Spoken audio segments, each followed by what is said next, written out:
All right, one of the biggest problems for the Jets in recent years, though, has been their inability to finish drives. This year, though, they are one of the best in the NFL in that category. They have the 4th most red zone touchdowns in the league. Last year, they were dead last.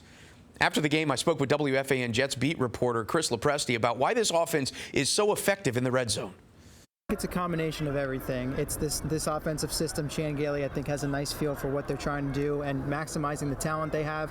Ryan Fitzpatrick is a smart quarterback. Does he have his deficiencies? Yes, but he knows what he's doing, especially when they get down there near the end zone. And you got to look at the 2 wide receivers. I mean, Brandon Marshall and Eric Decker, throughout their careers, have been red zone guys. And I think now that Marshall's here, it allows Decker some more one-on-one situations. He's done a great job working out of the slot. He's got 4 touchdowns. He had one in the red zone again today. He's a huge weapon down there. And then obviously we can talk about Chris Ivory. I mean, talk about maybe the best weapon on this Jets offense, apart from maybe Ryan Fitzpatrick's running ability.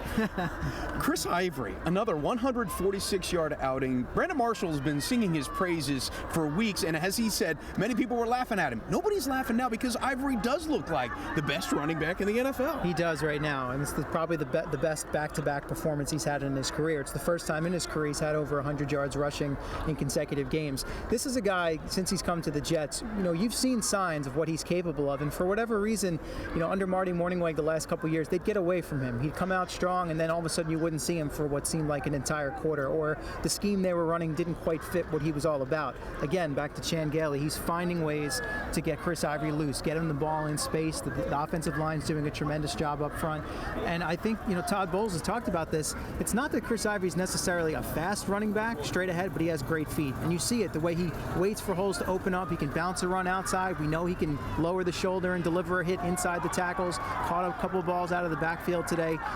He's showing you that he's a well-rounded running back, and he's playing some of the best football of his career right now, and it's a big reason why the Jets are where they are. We know how important Chris Ivory is to this offense. That being said, do they in effect need to kind of put him on a pitch count? He is a hard runner. He leads with his head. He's the kind of guy that gets hurt. You don't want him to get hurt. No, you don't, and he doesn't shy away from contact, and injuries were an issue for him early in his career with New Orleans, and I think that's sort of a reputation he hasn't been able to shake, even though for the most part he's been very healthy as a Jet. There's only one game in 2+ seasons he's been inactive for, but yeah, I mean, he takes a bruising.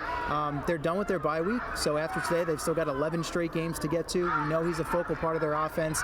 Bilal Powell and Zach Stacy haven't really given you enough of a contribution as that next guy up, so they need to find a way to get those guys a little bit more involved, a little bit more productive, so that you can take some of the pressure off of Ivory. And late in the game, when you're ahead and you need to close it out, maybe you give him a breather, you take some of the tread off of those tires, and then that's going to benefit you down the road, obviously. All right, we're not done with the Jets, a team with the #1 defense in the NFL. But this is why stats don't always tell the tale. The Jets rank near the bottom of the league in one category that might surprise you. Lee J. Doosbull explains why it's an overrated category when we come back.